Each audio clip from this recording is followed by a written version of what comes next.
Allez, cette question à présent, le Bitcoin est-il en route vers les 100 000 $? On en parle avec Olivier Berruyer. Bonjour Olivier. Bonjour. Auteur du blog Les Crises. Alors pourquoi est-ce qu'on se pose cette question? Et à mon sens, elle mérite d'être posée maintenant que l'investissement en Bitcoin est possible via les marchés à terme. Oui, parce que on le sait, il y avait une très très forte demande vigoureuse de la part des professionnels des marchés. Et ils ne pouvaient pas investir en direct, évidemment, depuis dimanche, donc ça dit il y a quelques heures. L'un des plus grands marchés à terme du monde, le Chicago Board of Options, a lancé donc des contrats à terme pour pouvoir parier sur la hausse ou sur la baisse du Bitcoin. Lundi prochain, ça va continuer, autre grande bourse, le Chicago Mercantile Exchange, qui va se lancer sur ce créneau-là aussi. Et on attend le Nasdaq au premier semestre 2018. Quand on regarde les premiers pas, encore une fois, en bourse du Bitcoin, il n'y a pas eu de drame, il n'y a pas eu d'excès, il n'y a pas eu d'accro, pas eu de volatilité démesurée.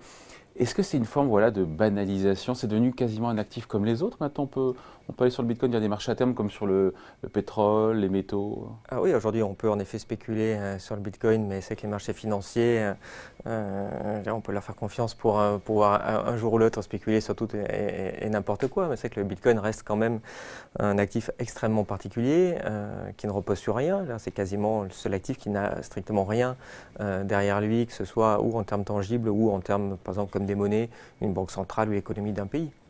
Ouais. Ici, on est vraiment en train de spéculer sur la confiance qu'ont les gens dans cet instrument. Donc, en tout cas, avec une plus forte demande, encore une fois, ce chiffre-là peut paraître fantaisiste de 100 000 $ parce qu'on est aux alentours de 17 000. Mais vu que maintenant, ça y est, les professionnels des marchés peuvent venir, encore une fois, sur ce créneau et acheter donc des contrats à terme sur du Bitcoin, ça peut faire monter sa valeur, tout simplement. Tout à fait. Enfin, ce n'est pas non plus un marché complètement ouvert, un marché comme les autres. Il est encore extrêmement limité.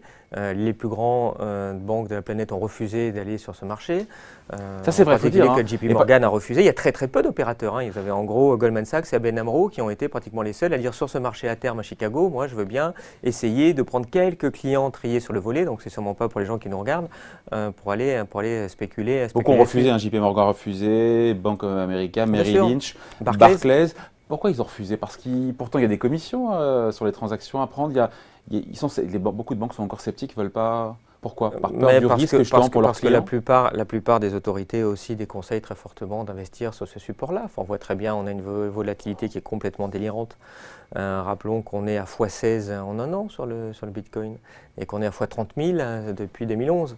Donc on est sur quelque chose qui est une énorme bulle.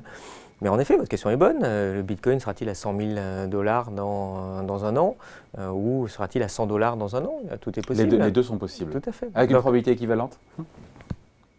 Mais finalement, qu'est-ce qui peut faire exploser la bulle? Très probablement une activité réglementaire. Qu'est-ce qui peut la faire monter, encore une fois? L'idée qui est, encore une fois, donc oui, c'est plausible, c'est plausible d'imaginer un Bitcoin à 100 000 $ parce qu'encore une fois, il y a beaucoup de professionnels maintenant qui peuvent investir dessus. À ce moment où vous êtes dans une folie spéculative, vous faites x16 en un an, vous pouvez encore imaginer que ça va faire ça encore l'année prochaine, pourquoi pas? Enfin, il n'y a pas de raison particulière. On est encore sur un volume total de Bitcoin qui reste assez limité, quelques centaines de milliards de dollars en termes de valorisation de l'ensemble. Donc oui, effectivement, ça peut monter, mais c'est une bulle qui monte, vous allez toujours trouver des personnes volontaires pour venir se faire tondre, surtout en rentrant au dernier moment. C'est qui arrive en dernier, évidemment. Est-ce qu'avec ces marchés à terme, on n'a pas mis le verre dans le fruit? Parce qu'on peut aussi vendre à découvert maintenant du Bitcoin. On peut acheter, on peut vendre un Bitcoin qu'on n'a pas sur des contrats à terme. Tout à fait. Les appels de marge sont énormes d'ailleurs. Ils sont presque à 50% sur le marché. Alors, il faut expliquer un appel de marge. C'est-à-dire que quand vous spéculez, justement, il faut mettre beaucoup d'argent sur la table pour prouver que si ça ne marche pas bien, vous allez pouvoir. En général, c'est 10%. En général, c'est plutôt 10%. Il faut mettre 10%. Et donc, on encaisse la différence entre l'achat et la vente, mais on n'a mis que 10% Tout à fait. des pots de Autrement dit, si la perte est gigantesque, vous n'avez pas mis assez d'argent sur la table pour couvrir votre perte et donc vous êtes obligé d'en remettre encore. Et potentiellement, là, les banques demandent plus. Ce qui explique qu'au lieu de demander 10%, les banques demandent quasiment la moitié en dépôt de garantie pour se protéger parce qu'elles ont conscience que ça peut mal tourner. Pourquoi est-ce qu'on parle de ça? J'aurais demandé 100%. Moi, j'aurais demandé 100%. Mais il n'y a plus de levier dans ces cas-là. Ah oui, mais ça, faut savoir ce qu'on veut dans la vie. Non, mais c'est plus un marché à terme dans ces cas-là. Oui.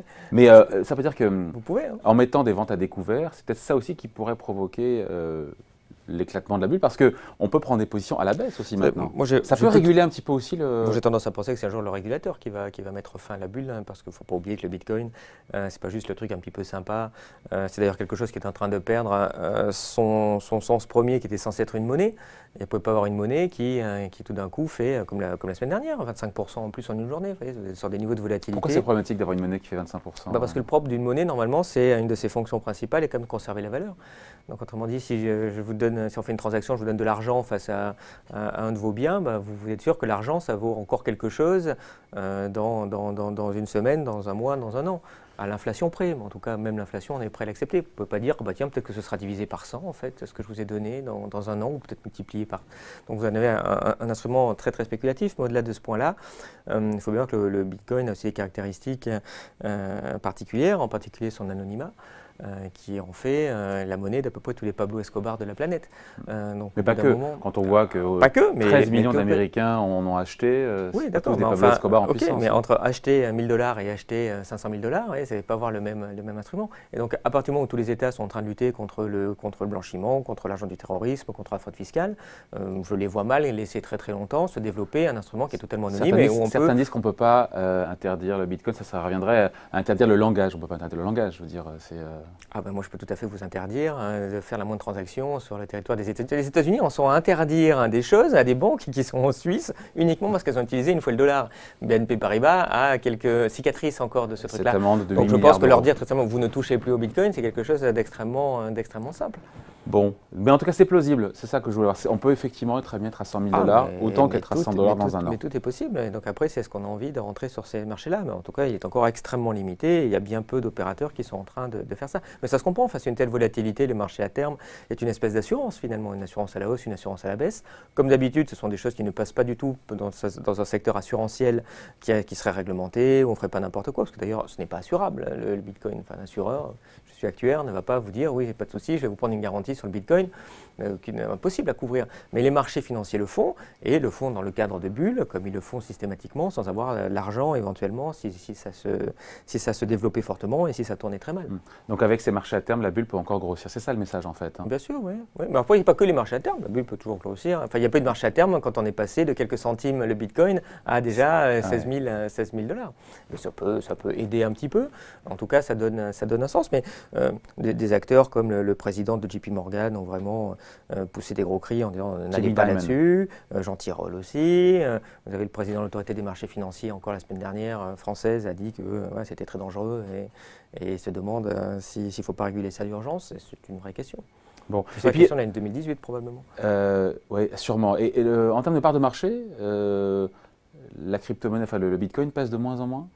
Oui, enfin c'est surtout que vous avez d'autres...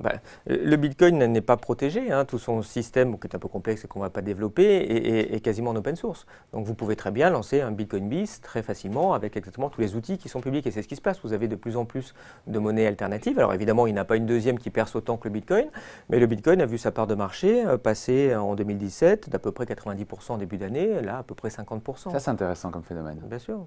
Parce que là, vous allez faire naître d'autres... vous allez mettre en concurrence le Bitcoin. Et le Bitcoin, on voit très bien que sa particularité aussi, c'est que le nombre total de Bitcoin est limité. À 21 millions. Tout à fait. Et si ça devait changer? Ça ne changera pas, il est conçu comme ça, il n'y a pas d'intérêt, parce que de toute façon, il suffira de faire une deuxième monnaie qui aura aussi... ce qui reviendra au même. Bien sûr, ce qui revient au même. Mais en tout cas, il n'est pas conçu comme ça dans ses...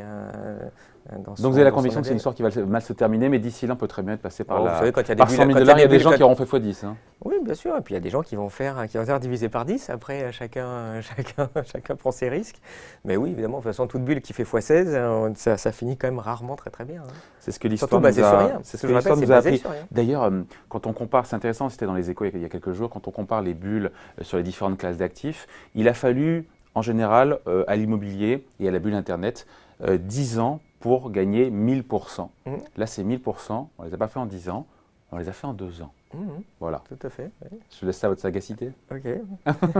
C'est QFD, on dit la même chose là. Hein. Oui, bien sûr qu'on dit la même chose. Mais c'est intéressant, je trouve que ça dit quelque chose sur une évolution aussi des marchés financiers en général et du manque de régulation des marchés financiers, avec un problème à la clé, et ça aussi, rendez-vous dans les années à venir.